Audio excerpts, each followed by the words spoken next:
Senhoras e senhores, dando prosseguimento, nós passaremos agora as palavras, ou a palavra, ao presidente da Codeplan, Júlio Miragaia, para a apresentação.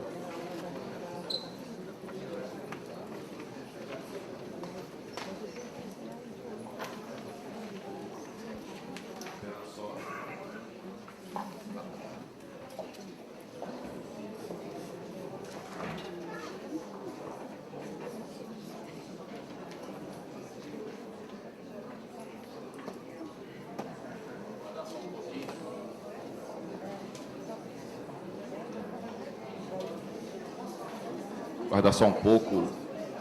Terminaria.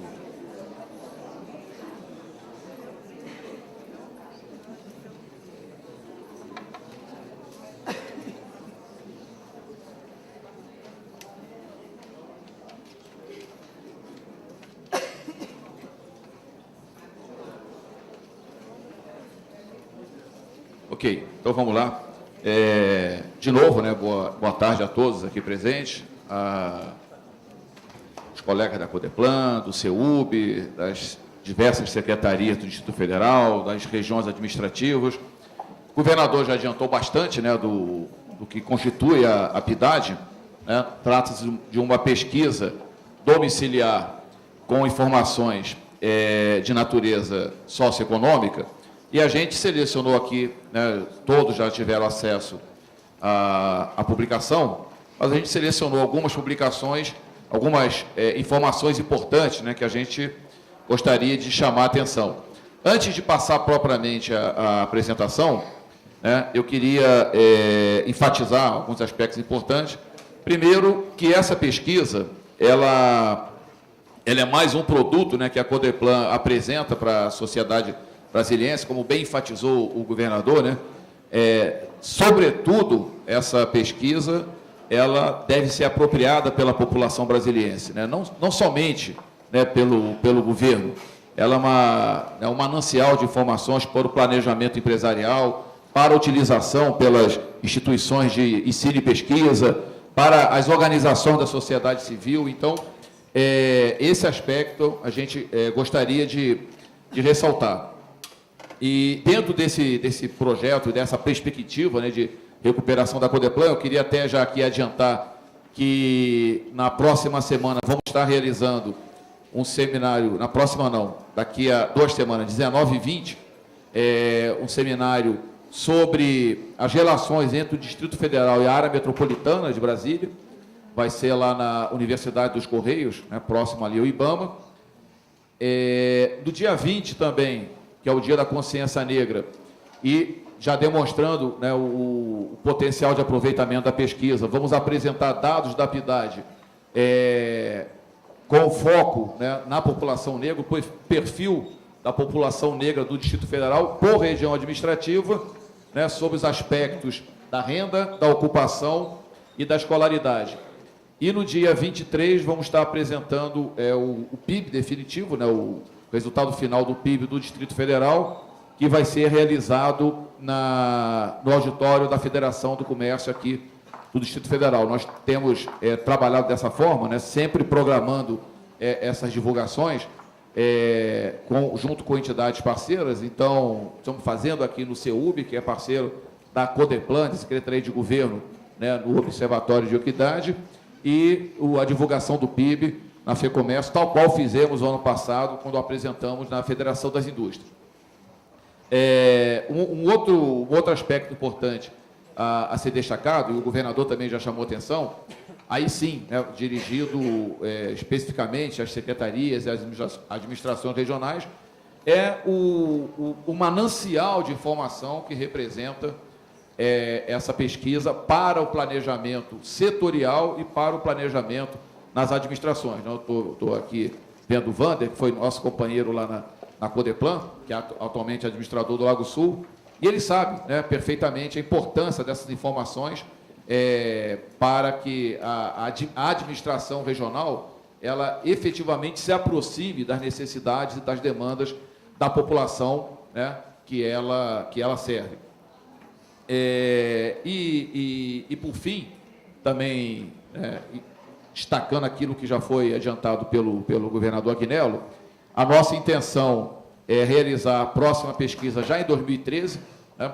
Na verdade, tivemos a pesquisa realizada em 2004 e teve uma outra que tinha outro nome, que era a PISEF, mas tinha as mesmas características, que foi realizada em 97, ou seja, 7 anos, né? Agora a gente quer fazer a cada 2 anos, tal qual a PNAD no IBGE, que tem a pretensão, inclusive, de ser uma pesquisa contínua, né?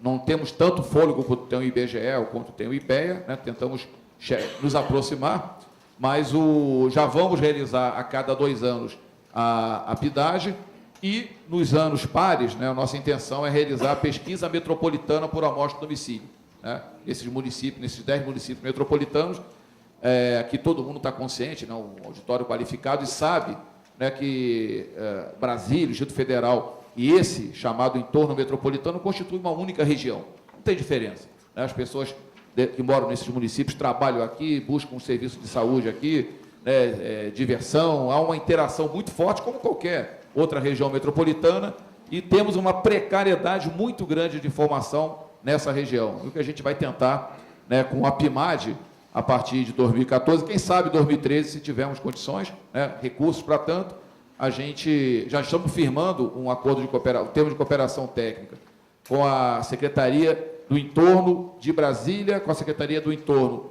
de Goiás e com a AMAB, que é a Associação dos Municípios Adjacentes a Brasília, né, para que a gente possa desenvolver e superar esse obstáculo institucional, né, que é o fato de essa região estar numa outra unidade da federação. Então, esse instrumento vai nos permitir não só realizar a PIMAD, como também é nossa intenção, depois de 20 anos de realização da PED aqui no Distrito Federal, conseguir fazer a pesquisa de emprego e desemprego também na área metropolitana, entre outros objetivos, né? Na verdade, isso é tão somente a Codeplan voltar, né, à sua atuação anterior, né, ao período triste que ela passou aí, né, durante 12 anos, voltar a essa atuação na área geoeconômica de Brasília, focando principalmente a nossa área metropolitana. Então, vamos aqui à apresentação dos dados. Por favor, amigo, passando aí. Pode ir? Primeiro eixo, a gente organizou essa apresentação pelos 4 eixos do Conselho de Desenvolvimento Econômico e Social, né? O primeiro eixo é o desenvolvimento econômico, que combate as desigualdades sociais, e é o eixo que a gente tem mais, né, informação na pesquisa. Pode ir, por favor. Esse aqui mostra o gráfico da renda, né? Temos aqui a imensa disparidade na distribuição da renda em termos espaciais no Distrito Federal. O Distrito Federal se notabiliza, né, por uma desigualdade da renda, não só em termos sociais, né, temos 2 extremos muito claros, né, um contingente em torno de 15% da população do DF com rendimento domiciliar acima de 20 salários mínimos. É o maior percentual do Brasil. E, de outro lado, um percentual também muito grande, né, superior a 15%, com rendimento domiciliar abaixo de 2 salários mínimos, né? Esse é o retrato da desigualdade social no Distrito Federal. E aqui é o retrato da desigualdade espacial, em termos da distribuição da renda, né? O governador já citou, temos, em termos de diferença, 19 vezes, né, em termos de renda domiciliar, renda per capita domiciliar, entre a região mais rica, que é o Lago Sul, secundado pelo Lago Norte, Parkway e Sudoeste. Na verdade, temos aqui um grupo de 6 regiões, né, que tem uma renda muito elevada: Lago Sul, Lago Norte, Parkway, Sudoeste octogonal, Jardim Botânico e Brasília, né? Depois temos 2 grupos intermediários, a gente chama de regiões de média alta renda e média baixa renda, e, infelizmente, temos aqui um grupo de regiões com renda muito baixa, né? Estrutural, Itapuã, Varjão, São Sebastião, Recanto das Emas, que não nos alegra. Pode ir de frente. Esse é a renda domiciliar per capita, né? Então, dividido pelo número de moradores médios em cada domicílio, né? Mostra aqui 10,56 no Lago Sul e 0,56, está aqui a diferença de quase 20 vezes. Pode ir em frente. Essa é a tabela, né? Em termos de renda domiciliar, temos aqui todas as regiões, né? Pela sequência de criação, né? Então, temos aqui o Lago Sul em reais, já colocando em reais, uma renda de quase 19 mil reais, né? E aqui a estrutural com 1.260 reais. Aqui, essa outra tabela apresenta, né, o valor per capita, né, de cada região. E essa última coluna, ela é interessante, porque ela mostra o Gini do Distrito Federal, ele é o maior do Brasil, né, reflexo dessa má distribuição de renda que a gente tem. E o pior, né, a partir de 2004, quando o Brasil inteiro teve uma enorme redução do índice de Gini, ou seja, reduziu a desigualdade no Brasil, infelizmente, né, a partir de 2004, entre 2004 e 2010, a desigualdade aumentou no Distrito Federal. Eu diria que esse talvez seja um dos maiores desafios do atual governo, reverter essa tendência perversa numa região onde a desigualdade já é elevada, né? Já é a segunda que cai aqui, cuidado. Onde essa desigualdade já é elevada, seria, no caso, reverter essa tendência de, né, diferença social. E o mais curioso é o que a gente observa quando a gente vê aqui o Lago Sul, onde o Gini é de 0,32, baixíssimo. Isso é bom? Não, não é bom. Isso aqui mostra que o Lago Sul só tem rico. Essa é a realidade, viu, Wander? Só tem rico. A pesquisa, não, tem 0,5% lá, 0,5% que ganha até 2 salários. Mas daí, provavelmente é o pessoal empregado doméstico e tal. Até os empregados domésticos são bem remunerados lá, né? É o menor, e a gente vai ver, né, que aqui o Itapuã também tem um Gini baixíssimo. Aí é o oposto, né? Apenas, se não me falha a memória, 1,5% do Itapuã tem rendimento acima de 10 salários. 1,5 não, 1,2.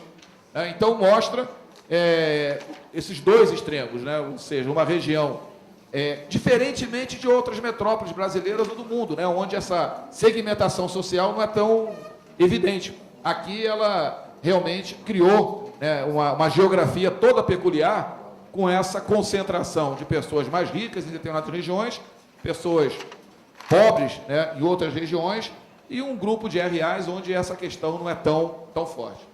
Em frente, amigo. Aqui é a distribuição da população, né? A gente fez a estimativa, aqui é a população urbana, alguns podem estranhar, mas 2.556.000, o censo deu 2.570.000, tá certo? Mas aqui é a população urbana, tá? Projetada para 2011. A pesquisa é urbana. Quem sabe lá no futuro, né, Iraci, a gente consiga fazer na área rural também. Demanda não falta, né? E aqui a renda domiciliar e per capita. Pode ir em frente? Sim, volta um instantinho. Volta um pouquinho, amigo. Tá? Aqui essa última coluna mostra a renda total anual, né, que poderíamos traduzir como potencial de consumo, né, o que era direcionado, a renda domiciliar direcionada a consumo, e mostra aqui em torno de 44 bilhões de reais, né, é o rendimento das famílias, e uma grande concentração exatamente nessas RAs de maior renda, obviamente puxado por Brasília, que tem um contingente populacional elevado. As demais, embora tenha uma renda maior, mas a população é bem menor do que aqui no plano piloto, né, a RA1. Mas, basicamente, né, a concentração da massa de renda está nesse grupo aqui de alta renda. No intermediário aparece aqui Águas Claras, com destaque, Guará, né, Taguatinga, né, mas concentração maior aqui em termos de potencial de consumo de renda está nesse grupo. Pode ir em frente. Aqui é a distribuição, né, das famílias por classe de renda, né? Aqui está exatamente aquilo que eu me referi, eu tinha falado em torno de 15%, na verdade, mais de 20 salários é 10%, né? 15%, na verdade, era o intervalo de 10 a 20. E aqui, eu errei para mais aqui, mas errei para menos aqui, então piora mais ainda, porque aqui, entre 1 e 2 salários, dá 23,5%, né? Então, a gente tem quase um quarto dos domicílios do Distrito Federal com rendimento domiciliar, né, abaixo de 2 salários mínimos. Pode ir em frente?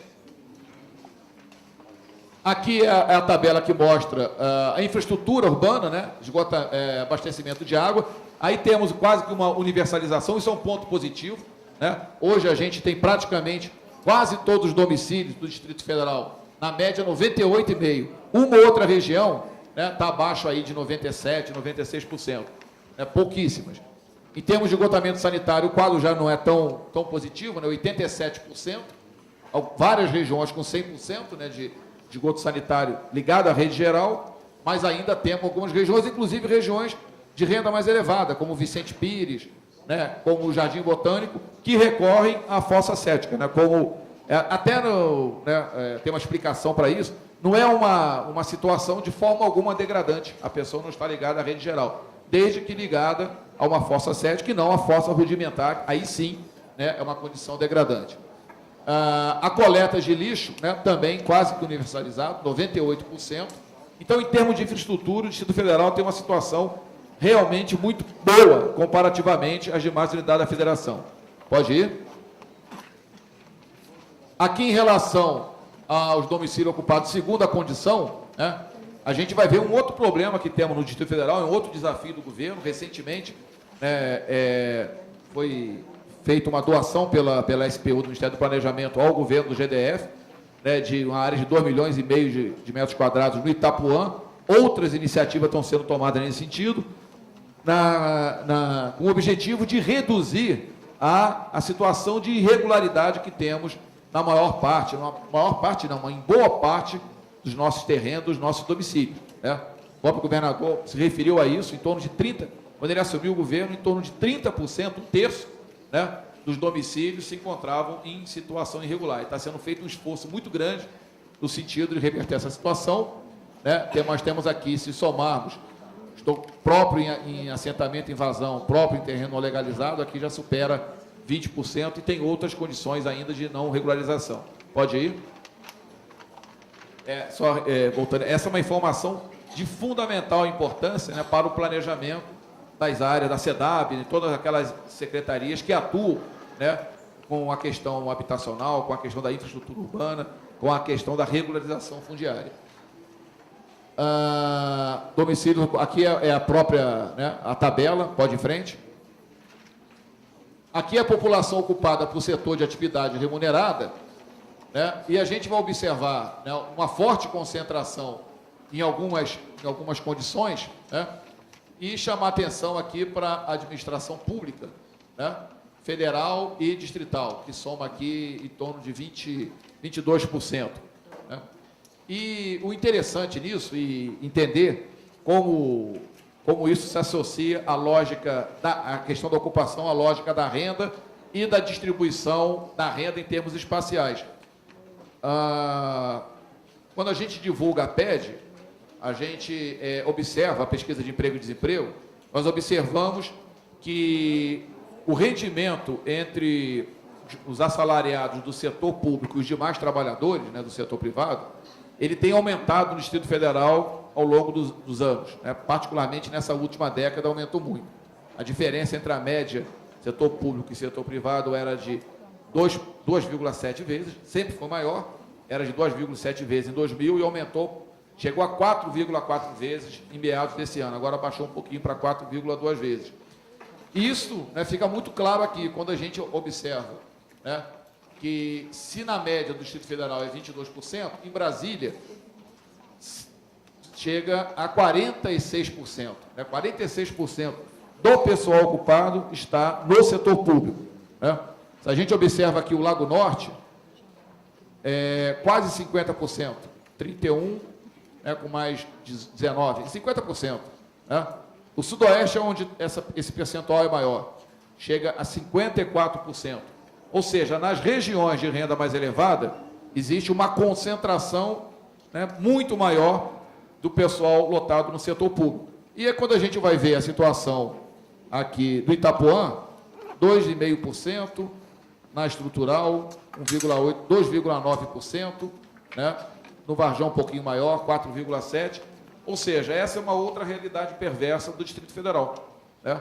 Temos também uma segmentação muito forte entre aqueles que têm oportunidade no emprego público, que tiveram essa oportunidade, e aqueles que estão no setor privado. Por uma razão muito simples, o setor público aqui ele remunera, né, muito acima do que remunera o setor público na média nacional, porque aqui está, né, setores mais qualificados do setor público, e, ao contrário, né, o setor privado apresenta uma debilidade muito grande, até em função desse gigantismo do setor público, até em função disso. Né, vários casos a gente observa que os melhores trabalhadores em empresas privadas eles acabam sendo atraídos por concursos públicos que remuneram muito bem. Né? Então, de alguma forma, essa distribuição aqui, né, da população por setor de atividade também reflete, né, essa desigualdade espacial da renda. Pode ir em frente. Eixo 2, transporte. Tem dois dados aqui importantes. O primeiro é a extrema concentração da população ocupada trabalhando na RA1 Brasília. Né? Temos aqui 44% trabalhando em Brasília. Na verdade, esse número é maior, porque tem um percentual que trabalha em vários locais, né? 7%. Em torno de 7%. Então, distribuindo aquele percentual aqui na mesma proporção, a gente chegaria aqui praticamente 48% dos empregos no Distrito Federal estão localizados na RA1 Brasília. Né? E aí a gente já teve a oportunidade de comentar isso, né? Quando a gente fez a divulgação da PIDAGE lá na RA1 Brasília, junto com o administrador Messias, o que ele coloca, o que ele disse textualmente é o seguinte: eu não administro uma cidade de 200 mil habitantes, eu administro uma região de 700 mil habitantes. A realidade é essa, né? Porque todo dia cerca de 500 mil pessoas se deslocam para a RA1, e aí os problemas de estacionamento crônicos, né? Problema de trânsito, né? Problemas de violência, que de alguma forma também se refletem nessa RA, né? Se avolumam.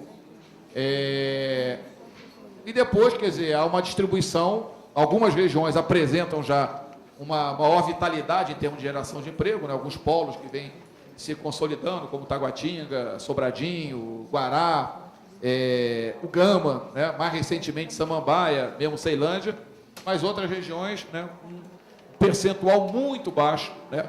De empregos gerados na própria RA, né? Caso o próprio Lago Norte, né? Tão somente 7%, né? Os trabalhadores do Lago Norte trabalham no próprio Lago Norte, porque a extrema maioria, 85% do Lago Norte, trabalha em Brasília. Né? Pode ir em frente. Aqui é um outro aspecto importante nessa dimensão, né, do transporte, que é o outro lado do reflexo da problema crônico de trânsito, né? Aqui um percentual muito elevado, quase 63% dos domicílios possuem automóvel, com uma característica, né? Uma grande parte desses aqui possuem 2 ou mais automóveis. Né? Então, na verdade, esse número aqui, em relação ao número de domicílios, é muito maior. Em alguns casos, como o Lago Sul é tudo na frente, viu, Vânia? Tudo. 98,7% dos domicílios já tem automóvel, grande parte desses aqui, né, tem 2 ou mais automóveis. Lago Norte um pouquinho menos, 96%, mas essas regiões mais ricas, o próprio Jardim Botânico, né, com também quase 98%, ou seja, também é reflexo dessa questão da renda, né, mas que de alguma forma repercute do problema crônico de transporte que a gente tem no Distrito Federal, que tem sido objeto de matéria, né, na imprensa aí toda semana. Vou em frente. No eixo 3, educação, esse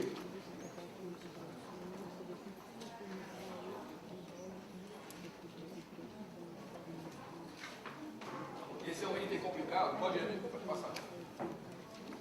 Pode passar.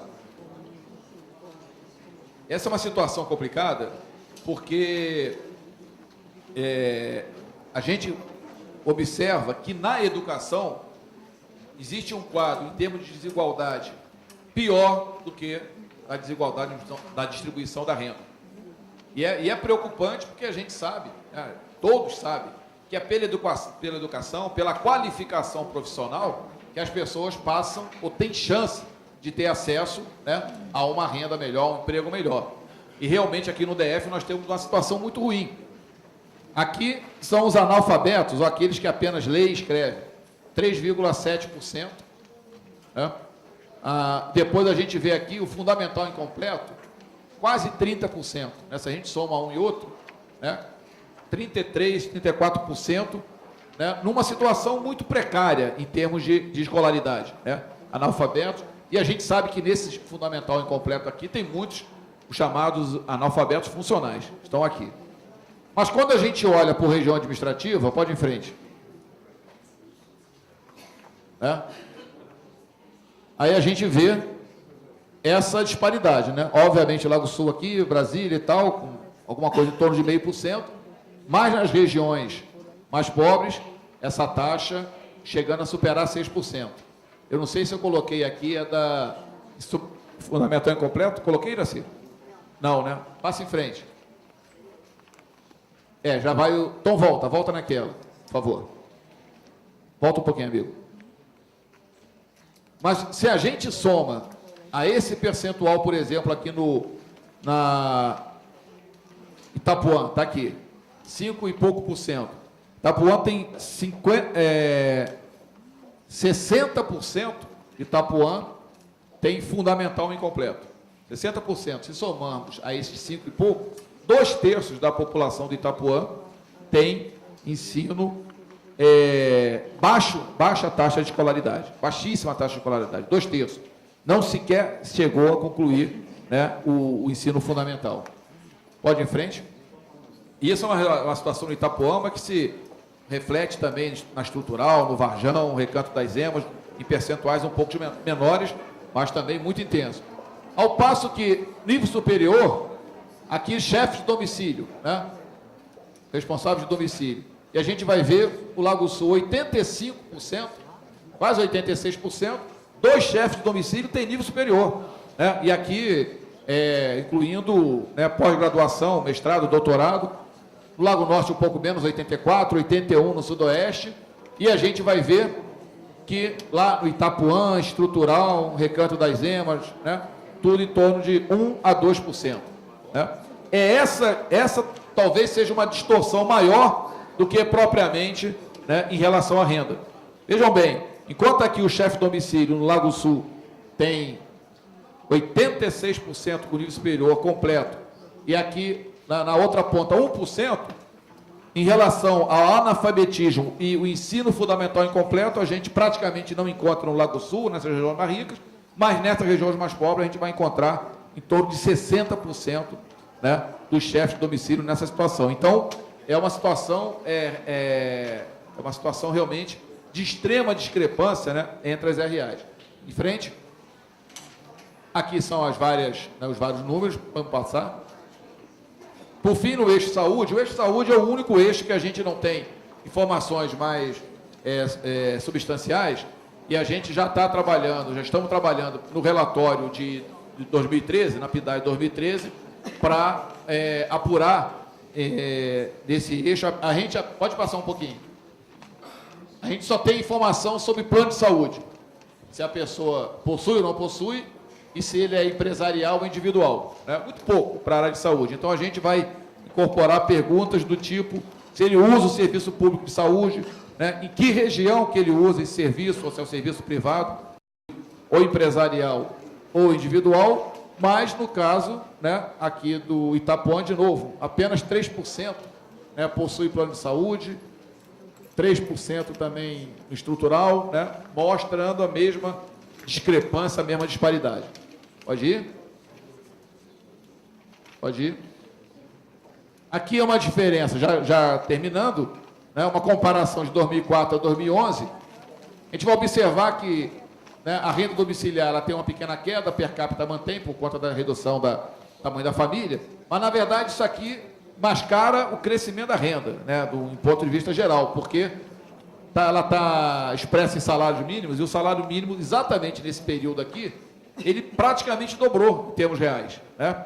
Então, né, na verdade, a renda real das famílias no Distrito Federal, ela teve um aumento enorme nesse período. Mas em salário mínimo, como o salário mínimo dobrou, ela aparece aqui estagnada. O número médio de moradores caiu um pouquinho, a razão de sexo, né, ela aumentou um pouquinho, ou seja, tem mais homens em relação às mulheres, né? São 90 para 100, mas antes eram 88 para 100, né? Então, aumentou um pouquinho o percentual de homens em relação às mulheres. Os analfabetos, está aqui, é um dado muito ruim, crescimento muito pequeno, 4,2 para 3,7. Com o ensino fundamental completo, né? Aqui é completo ou incompleto, né? 9,3 para 5,6. É porque aumentou aqui, ensino superior completo. 9,3 passou para 15,9. Domicílios próprios também aumentou. Domicílios alugados, né? Praticamente estável. Domicílios com computador, um salto excepcional, né? De 31,5% para 76,5%. Né? E aí é um dado que a gente observa, mesmo em regiões de baixa renda, em várias daquelas regiões que eu me referi, como Itapuã, Estrutural, Recanto, São Sebastião, chegando a 40% dos domicílios já com computador. E, por fim, né, o índice de Gini. Pode passar?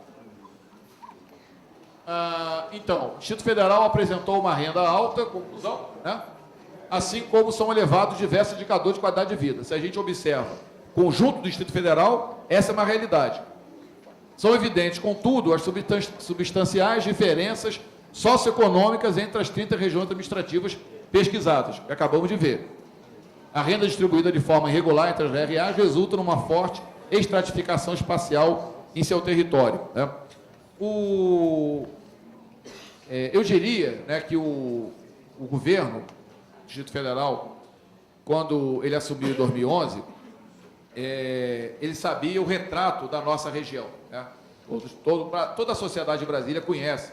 Isso não é novidade para ninguém, né? Essa desigualdade. Temos, embora seja uma cidade relativamente nova, 52 anos, é uma cidade nova, ela apresenta algumas distorções que não se enxergam em algumas cidades, né, já seculares. Por exemplo, a pouca diversificação da estrutura produtiva, né? Ou, em outras palavras, a extrema dependência do setor público, né? 55% do nosso PIB é derivado na atividade pública. A extrema concentração do emprego na região central. A gente teve um debate recente, eu me referi a um dado do Instituto Pereira Passos do Rio de Janeiro. Lá no Rio de Janeiro, 16% da população ocupada do município do Rio de Janeiro trabalha na RA Central, que é a RA Centro. Aqui são 48%, quase metade. É uma situação, também uma outra deformação.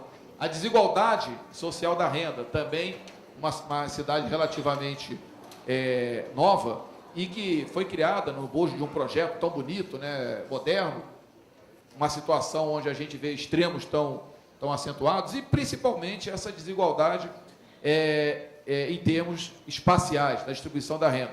Estava conversando com uma jornalista do Correio, a Flávia, ela perguntava, mas por que isso? Por que existe essa situação em Brasília?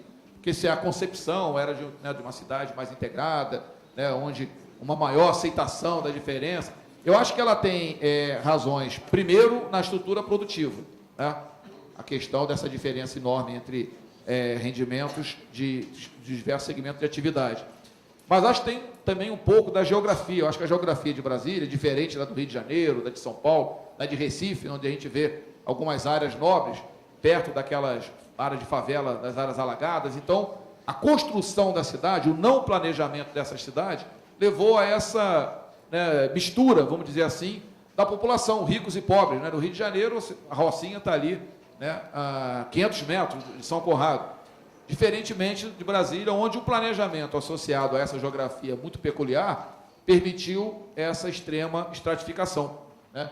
Então, a gente, em 52 anos, construiu uma cidade com vários indicadores aí de distorção, né, digamos assim, de uma sociedade mais saudável, mais moderna, né? Então, eu acho que é um desafio muito grande para o governo do Distrito Federal superar essa situação. A gente sabe que isso daí não vai superar no curto prazo, né? Um projeto de longo prazo, mas, com certeza, né, acho que o compromisso desse governo é começar a plantar a semente para superar essas distorções que a gente observa no nosso quadro.